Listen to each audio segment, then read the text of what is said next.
fantastic. Myself, Dr. Soumya Vandanawar. I'm a chief consultant at Diabetes Reversal Clinic, Value. I'm over here today to discuss on a topic of is diabetes can be prevented. So the first thing you have to understand what is diabetes. Yes, everyone know who is suffering, who is non-suffering.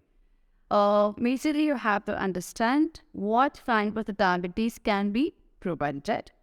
If you understand the type of diabetes which can be prevented or which can be managed, which can be reversed.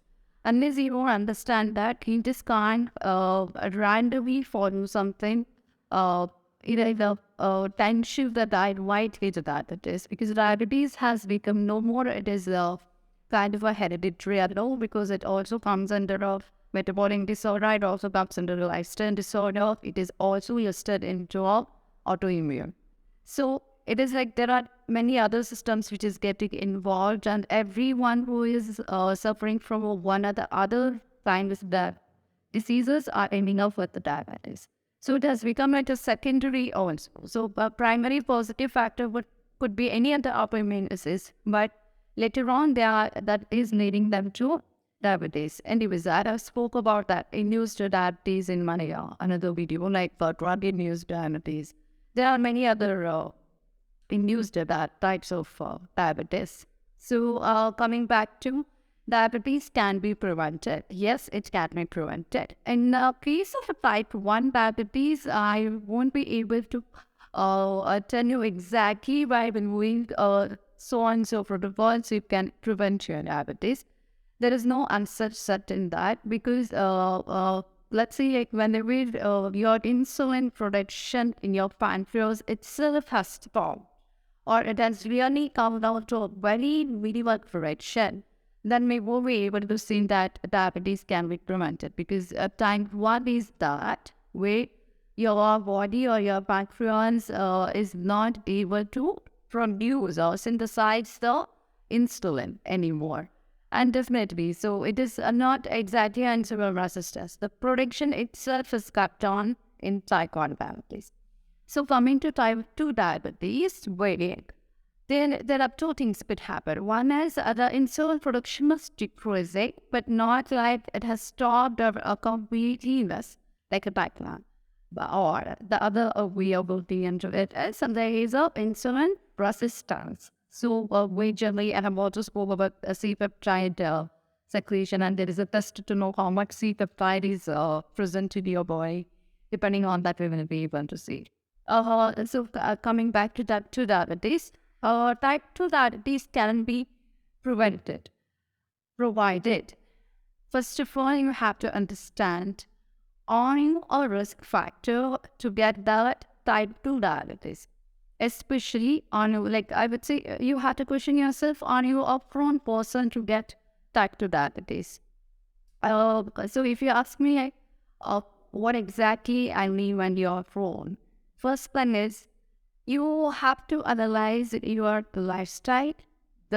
Since it's not when I speak about lifestyle, it's not just you have changed post-COVID. I got corona, I was suffering with that, so I was admitted. I happened to be under steroids. I was hospitalized. Later on, I have completely changed my lifestyle. No, that's not only the criteria to decide your diabetes. That is just a year or two. You have to analyze yourself. First, since birth, since your childhood. So I'll come to that point by point. One is you have to push yourself, are you prone to a diabetes? That's type 2 I'm talking about. Second thing, are you a risk factor to get that diabetes? And you, after analyzing that, you have to make sure the percentage of chances of getting that diabetes. Next is there are hereditary stroke, hereditary which runs in your family. So these are the four main factors you have to understand, analyze, observe, and make yourself a list. Then it would be, and you will understand how much is the success rate in your innate individual to prevent that particular diabetes you are prone, or you're a risk factor, or hereditary, or how much is the chances of getting into that. So first thing we have to understand is the possible positive factor for diabetes is when it's a lifestyle analyzing yourself. Go back to your childhood. For example, you were born and brought up in a single place. So that's the first thing you keep in mind. The second thing is there are people who are like maybe all India travel. The child is been on a complete on India. Like their parents were in the government sector. They keep getting transferred, so they keep and going to a different part of the India. So why am I talking about this? Is about I'm coming to food and the lifestyle. The particular food is grown over there. Let's say you are a person who was born and brought up in South India. So generally the South Indians, if we found on this side, they have a majorly the rice. Their staple food would be the rice, or maybe few millets like a ragi, jova, shop style. They make it a different recipe, but these comes to be that, and they have more of a leafy vegetables, and they also use more of the steamed or cooked vegetable. If you're a vegetarian, that's more of a vegetable options are there. But let's say our person was born and would have been North India. They prefer wheat over any other millets. So majorly they uses wheat, and the red rice that is less. And instead of more legumes, they choose majorly towards the dal and particular choosy with the vegetables. They use more of aloo, or we need more of a dairy products like paneer based food recipes. So you have to understand, if you are a person who has been born and brought up in that North India and you have been with the same lifestyle forever, then I won't ask you to just push yourself towards any kind of a South Indian diet or introduce any new vegetables. No, that wouldn't be necessary. Second thing, you are born and brought up over there, but you started roaming all over India. So your food habit starts changing yearly wise. That's a one possibility. The other possibility is wherever you work. For example, you have shifted to maybe you were at the till age of 15 or 16, you are in your place. North India, and you shifted to South India after 16 and you lived here for another 10, 15 years. So let's say you are around 26, 27. Doctor, do I have a chance of getting diabetes? Yes, you do.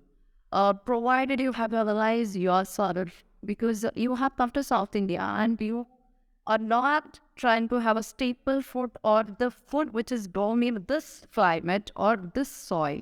You are trying to have, let's say, Kashmir apple. So we generally in Bangalore, the apples in the rainy season generally gets the bone and the cough. So what we do is we encourage the seasonal foods. Or we started having the chapati over here, paneer over here, and you're not trying any other things, and you're just having only the dal karo.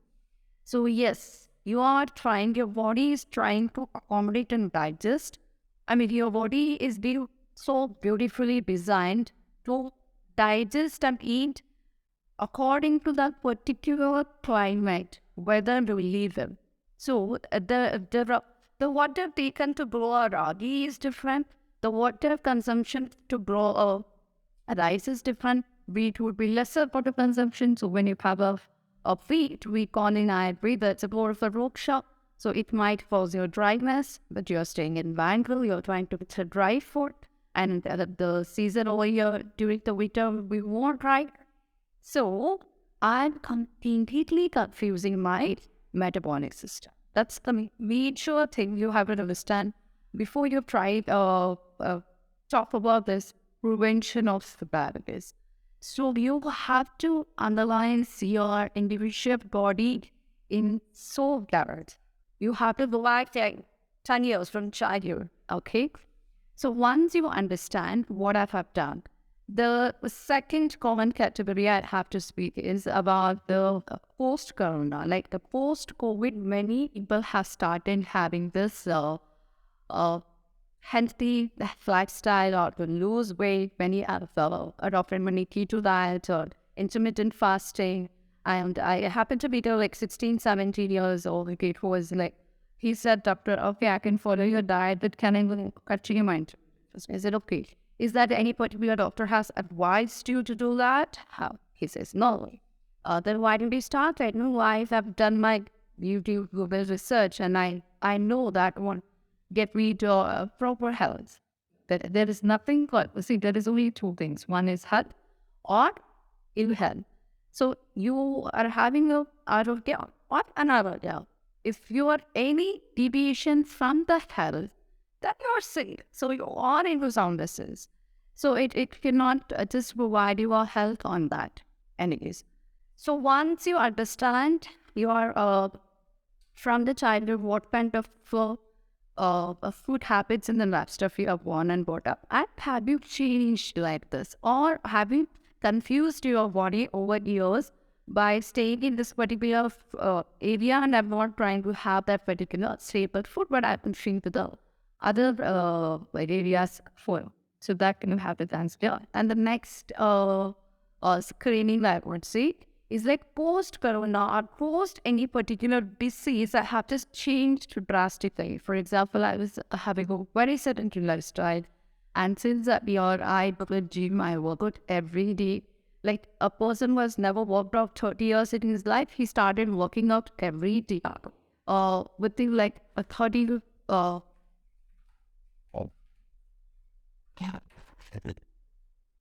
doctor. Really one. Basic.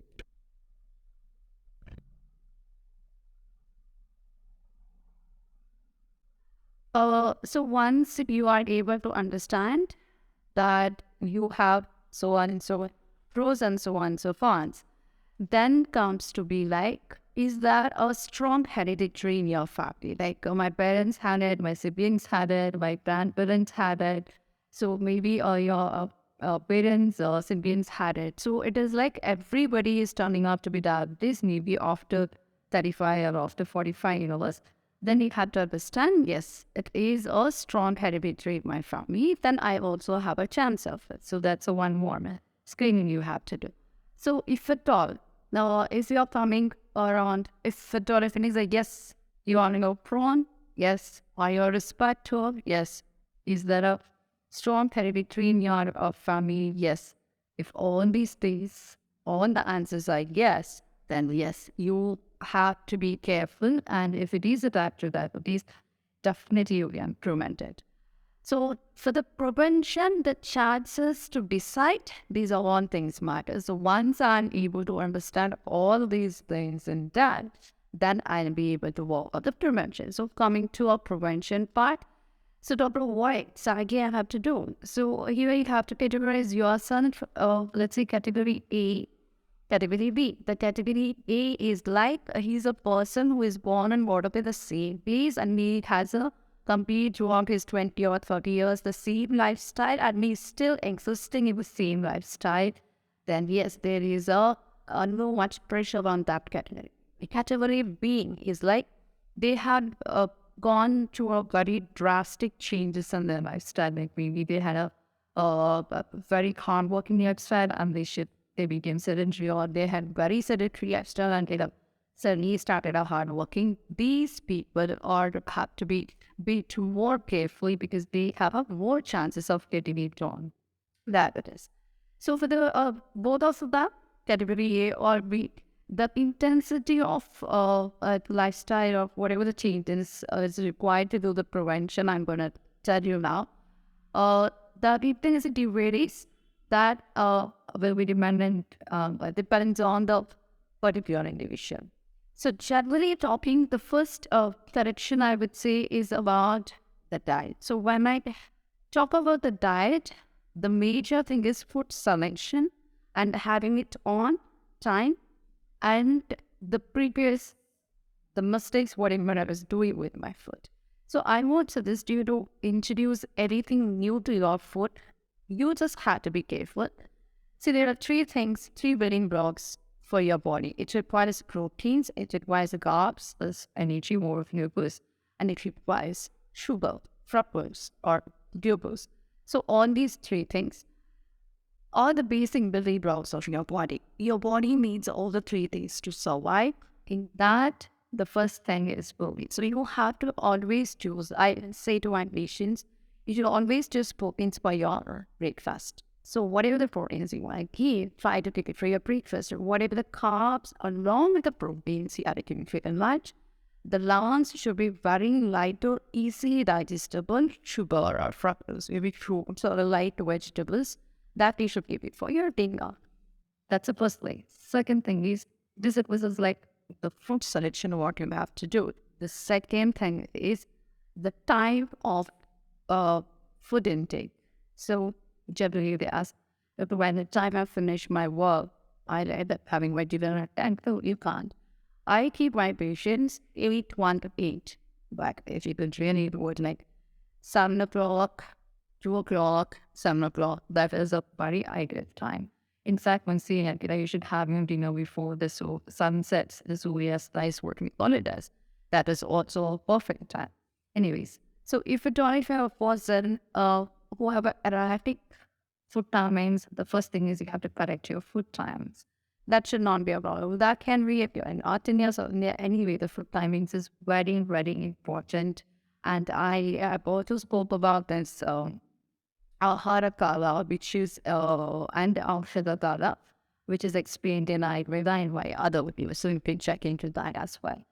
So once I do the food selection, once I do the type, then I next is Dr. How I have to follow this. You have to follow as long as you don't want diabetes to come in your life. That's what we're trying to do. It's what we're trying to prevent diabetes. So we have no other choice. We have to do this. So the next prevention steps comes up to be as exercises. So patients ask me, Dr. should I do cardio, should I do kind of dance classes, and they have any. So people say yoga is that fine because yoga I don't sweat. See, every person has his own interest. The only concern is you have to burn some calories, and you should also have a peaceful mind when you burn your calories. So that also depends on the calories you take in. So how much you're able to burn out. So I won't work on the calories intake or the calories burned. But your blood glucose depends on that, the calories taken and the calories burned. But I always ask my patient to, you have to sweat from your scalp. Your scalp should drink. Till then, you will whatever you can after you want to go. Would you take the makeup and I'll tell it that just please go. Work in the field that you might get sweat. So some people say like, no, I am already a hard worker. I walk around unbound. So I take stays. So yes, that non is so your routine. Never club this exercise and we will repeat. If your beat plan, we will steps. Like I work in an office where it doesn't have a lift. It has like 5 staircases. So yes, then you have been climbing the 5 staircase, 5 story building. Then that is good. That's your everyday routine. So that doesn't count as an exercise. Exercise is something you have to give your time for your body to heal, or let's say it increases the blood circulation when it it pumps more oxygen into your body. So you are trying to be more, we call it as a prana. Prana direction, the wine, the particular dosha direction in your body happens when you also give your time to do any meditation or any breathing exercise. So divine body, I would say 60 minutes is very much necessary. Keep like 30 minutes for intense exercises or go for a walk, like maybe 50 to 20 minutes of a brisk walk or a jog, and then slowly go try to just Sweden's on that. Sit back, relax, do a meditation, do some breathing exercises, stomach. So if you are a person who is not able to get at that, then you have to maybe like 45 minutes in the morning, 45 minutes in the evening. So you are not. Then if the journey for able to one stretch, then 60 minutes. 60 minutes is minimum exercises I would suggest for. So that is a second step to prevent. The third step comes to your sleeping time.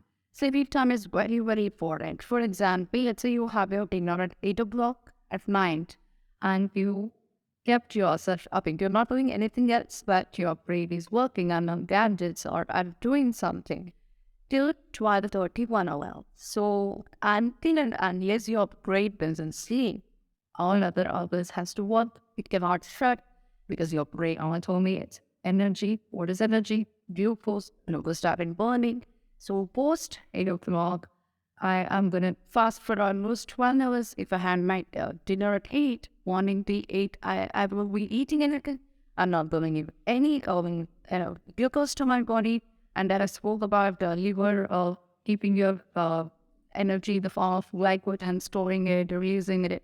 That metabolism is already disturbed because you're very much prone to get diabetes. So I'm trying to make you understand how I relate, because when my patients comes to me, they'll be like, "Doctor, can I just, I gone from work at night to D10. Can I just sleep at 11:30?"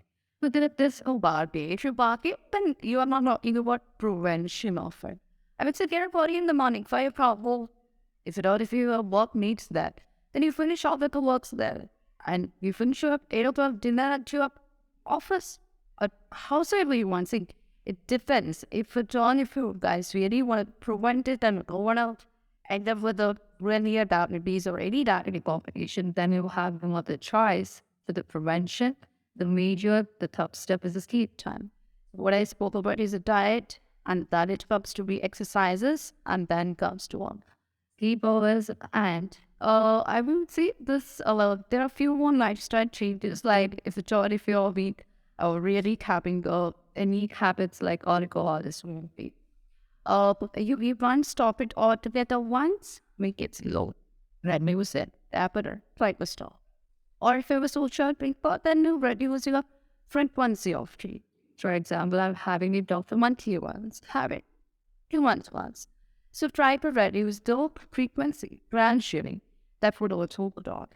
And if you would can introduce, if you want to, this is only for few specific people who are already into any kind of athlete sports. There might be many people who is like cycling or running, and they have been doing that like 1 year or badminton players, and they have stopped playing up post 35 or so, like what's them with the family.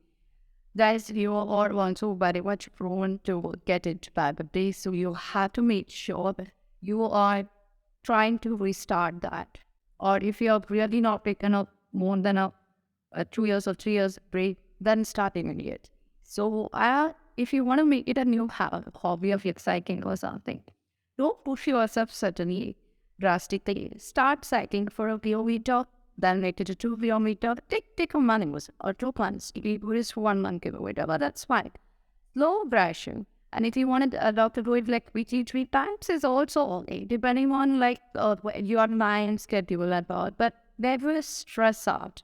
So when I ask you to do all these things to prevent your diabetes, then this should not be introducing your new stress into, like doctor has asked me to eat at 8, so I have to rush. No, you had to make that as a lifetime or a life from eating. That's called lifestyle changes.